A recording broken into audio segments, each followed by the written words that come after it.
على رسوله الكريم عما بعد قال الله تبارك وتعالى في القرآن المجيد والفرقان الحميد أعوذ بالله من الشيطان الرجيم بسم الله الرحمن الرحيم إن الله يأمر بالعدل والإحسان صدق الله العظيم.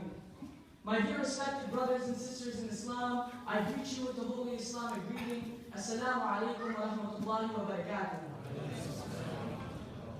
Today I will be speaking to you about our beloved Prophet, Prophet Muhammad sallallahu alayhi wa sallam. The Prophet Muhammad sallallahu alayhi wa sallam was sent to this earth with one mission, to spread the message of Islam to every person in every nation across the entire world.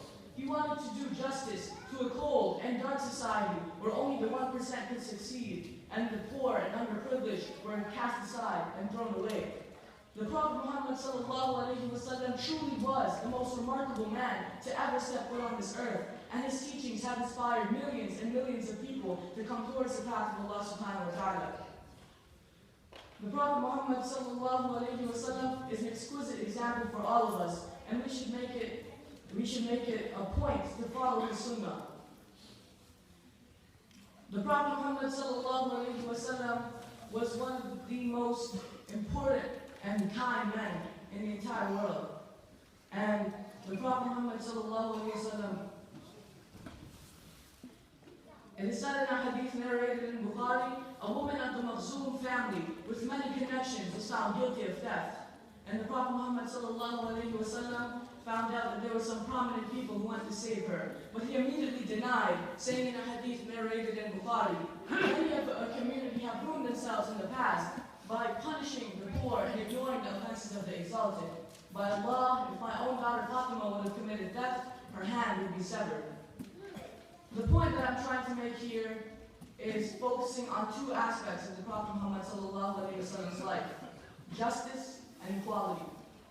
Allah subhanahu wa ta'ala says in the Holy Quran, إِنَّ اللَّهَ يَأْمُرُ بِالْعَدْلِ وَالْإِحْسَانِ, which means Allah commands the doing of good and justice. Allah subhanahu wa ta'ala has made it a point in the Quran to make sure that we follow this command. The Prophet Muhammad ﷺ reflects on this concept of justice in his last khutbah when he says, every single human being is from Adam and Eve. An Arab has no superiority over a non-Arab, and a non-Arab has no superiority over an Arab. Also, a white has no superiority over a black, and a black has no superiority over a white. The Prophet Muhammad ﷺ wanted to instill this concept of justice and equality into his ummah until the day of judgment. May Allah subhanahu wa ta'ala grant us all with his everlasting mercy and forgiveness, and make us go on the straight path towards following this justice and equality. Jazakallahu khair. Assalamu alaikum wa rahmatullahi wa barakatuh.